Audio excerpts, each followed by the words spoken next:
State Board of Education, District 1, candidate Trisha Braxton. My first question is um, one of the most challenging parts of transitioning from middle to high school has been the much earlier start time for classes. I don't know if it's the same in all of the districts, but at least for this one. Um, do, do you support measures in making school times later for the sake of high school students' mental and physical health? No, well, first off, thank you so much for having me here. I appreciate you all, and this is a wonderful opportunity just to have this conversation, have this dialogue. Start times. That's a really important question, and for this reason, there's a survey out now. The Department of Education has a survey wanting input, feedback from community on this issue. Um, having children myself and being that mom and knowing the importance of being ready for classes is everything, right? If you're not alert, if you're not aware or ready for school, and then before you know it, the school day is over, what have you accomplished? So I am interested in knowing more about what students want in this space, right? You're asking me what do I think about earlier start times Yeah, or changing the start times? like if you support it or if you don't support it. I do support setting start times that are more amenable to helping students, social, emotional, um, helping with their needs. Cool. Yeah. Um, so my first question is, what specific safety measures will you implement to protect students and staff members from potential threat? Well, okay, so that's a great question. In light of what we have learned with some school shootings, there are issues about access, right? First responder access to schools. But then there are also concerns about quick lockdown to make sure that violence doesn't spread. So, my first actions would be to look at some of those environmental factors that include school design. School design matters. There are tools that are used also, alerting tools that can be used, maybe buttons, in classrooms or at offices. So those environmental designs are key, and that's what I would look at first. Thank you. Yeah. My question is, in 2023 NE Cassie Foundation of Education rankings, ranked Nevada 46 out of the 50 states. What is one thing that you can do, if elected, to improve the state's education rank? So when we look at these rankings, right, we have to know that there's criteria that we're not meeting. And that's what's causing our low scores. It's not so much that teachers aren't doing what they need to do for their students. A lot of teachers are putting their heart into everything that they're doing. That's why they're educators, right? And students, well, our students are also putting their best foot forward as well. So the criteria we're not meeting includes not having mandatory pre-K kindergarten, for example, right? When we consider age of eligibility for student delay, right, and what that could look like, being able to assess students, needs earlier is important. So I want to look more at early childhood education and what we can do to respond to students at earlier ages and getting students in front of professionals at early ages to determine whether or not there are things like developmental delays, for example. Looking at reading and improving our reading scores, helping students with that, and just reinforcement, right? And so it's not a one-step solution at all. it's going to require multiple reinforcement in areas of early childhood education, reading, math, and then when we look at things like hands-on learning, that's a reinforcement also. You can learn all you want about calculus in a classroom, but if you don't know where it's going to be applied, what do you do? So, It's my turn. My second question is, like throughout my day, some of my classes are like fun and exciting, and like we have discussions about what we are learning and everything. And some of them are like more worksheet based for it. And I think that like it depends on like how the teacher chooses, but I think it more depends on what the curriculum asks for. And so my question is, if you're elected, how can you support consistent curriculum and instructions in all classrooms to make school engaging all day long instead of only in specific classes? that's a great question, and it sounds like your focus is on curriculum. I'm going to propose that regardless of the curriculum, that there be more hands-on application, that there be more opportunities uh, to enhance what's being learned, right? Because you can take a curriculum of, let's say, history, right? History work, but if you're writing assignments and it's not fun, how much of it are you really going to retain versus if you had a teacher who was able to gamify a history project and then have students, you know,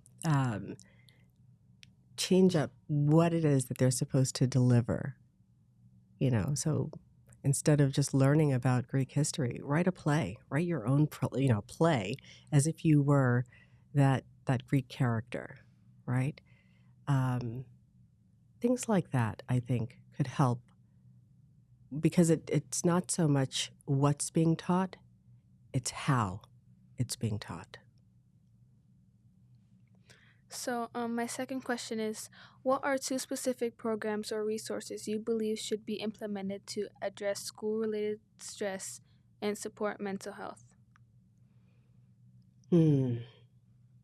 Mental health concerns are critical, a critical thing to review.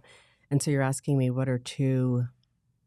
Like, kind of like what two things would you like want to help with or like add or like um do to help with students like stress with school or like mental health in general of like school in general, like being stressed or like having to do good or like having this full on pressure of like I need to do good in like school or in high school so I could graduate and stuff. Yeah, the pressures are on, right? Students have a bunch of homework assignments to do in addition to social media, in addition to, um, the school applications, applying to college and wanting to be involved in everything. I think it is important to have these opportunities for students to just regroup during the day. Some schools have rooms. These rooms are designed as if they're counseling rooms, they could be areas where students can just come and just be and have someone to talk to. But this is a larger issue in our society, I think, when we look at expectations for our students, and the fact that you are inundated with news and crises and distractions that unfortunately weigh heavy, on your shoulders. And it's like you're correct me if I'm wrong, but having the weight of the world on your shoulders at times. Yeah. And all you want to do is be that student, Mm-hmm. learning whatever class you need to learn, but also making sure, you feel comfortable in whatever fit of the day, Mm-hmm. right? um, I think there has to be more discussion in school, times or periods where students can come together, maybe in a grade level, to talk about an issue. There's something called a Socratic method, where with a Socratic method, let's say a group of students, you're given a topic and there's no right or wrong answer, and you're able to talk about what's on your mind or talk about a key issue, a topic for the day, just to get that out, but to be in a place with other students. I am concerned, very concerned, about mental health for our students and for our teachers with everything going on today. So having those periods, time out in a safe space would be helpful. Thank you. My question is, what are 2 concrete things that can be done to recognize and give teachers raises without having to cut school budgets and get rid of student programs? Well, we're facing a major issue right now with our schools having a budget crisis. Although funding, lots of funding, was made available for the school district.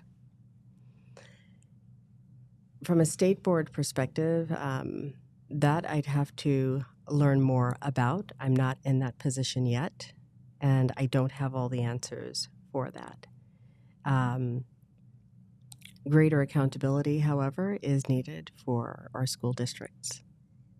So I don't want to give you an answer on something that I'm not fully aware, of how the 75 points, that determine funding should look like.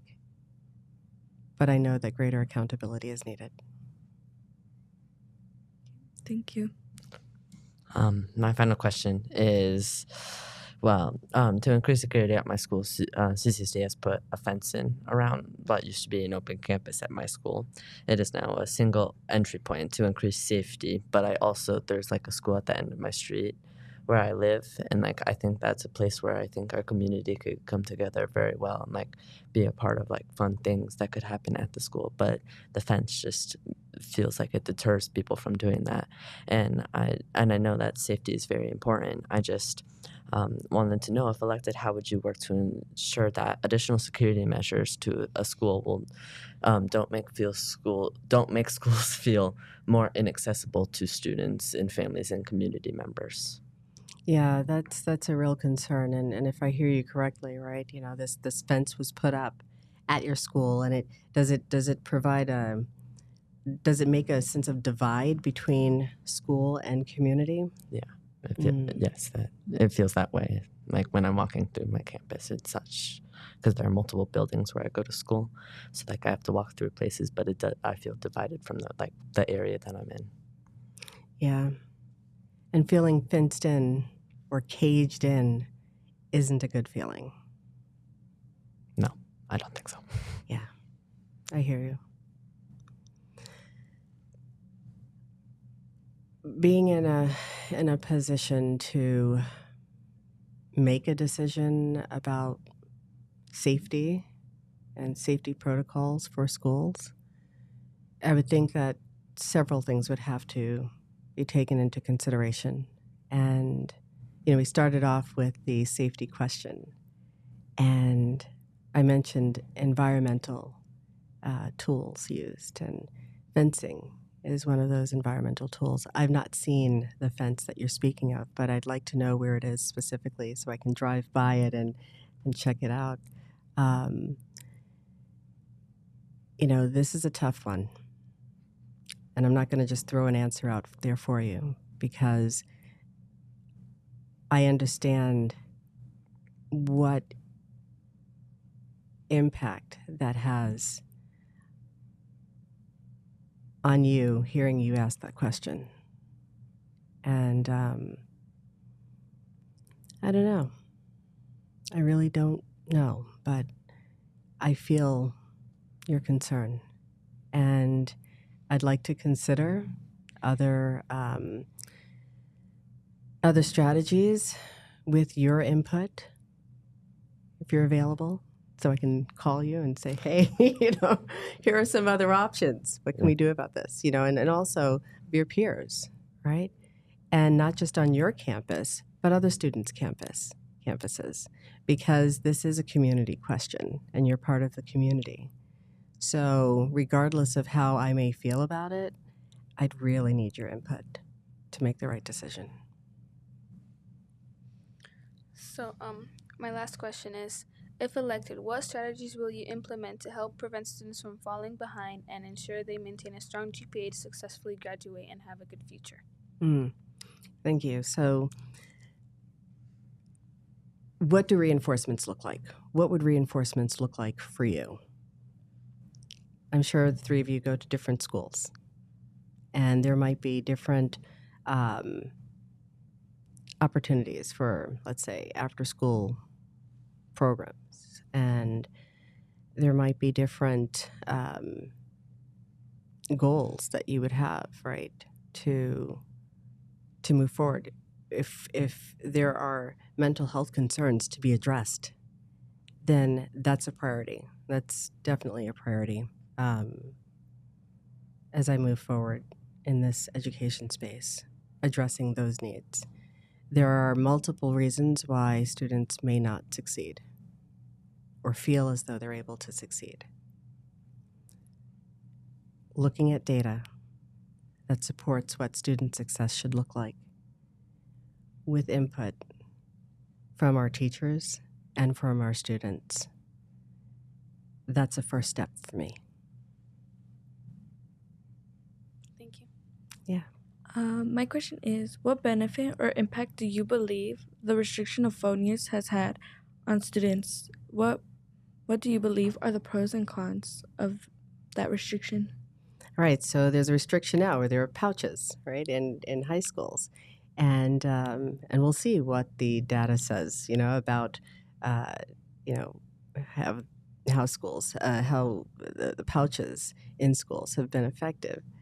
But I'm going to ask you, how does it make you feel when you have to put your phones in the pouches? Are you able to focus on your classes? I, for one, do not experience the pouches, but it was just a question because I believe that something better could have been used for the money instead of those phone pouches. Obviously, phone usage is an issue, but I think it could have been better used in other resources rather than focus on just the phones for right now. I see. Do you use pouches? Yeah.